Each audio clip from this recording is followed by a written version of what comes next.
أجاب الرئيس الشيشاني رمضان قاديروف على السؤال التالي: ماذا إذا خسرت القوات الشيشانية والروسية حربها على أوكرانيا؟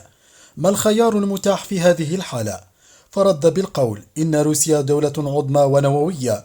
وأضاف قاديروف أن روسيا لن تسمح أبدا لنفسها بالخسارة في أي مواجهة، ويمكنها الضغط على الزر والسلام عليكم، في إشارة منه إلى إمكانية استخدام السلاح النووي في الحرب على أوكرانيا.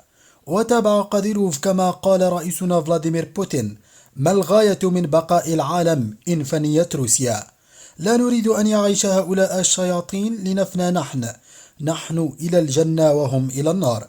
ورصدت حلقة من برنامج شبكات التفاعل في المنصات مع حديث قاديروف، حيث يؤكد عبد الإله أن الحديث عن استخدام السلاح النووي دليل على قبح الحرب، فكتب: هكذا يتحكمون في الزينات بضغطة زر، قد ينهون العالم ويتحدثون بكل بساطة عن هذا الاحتمال، وما أقبح الحرب.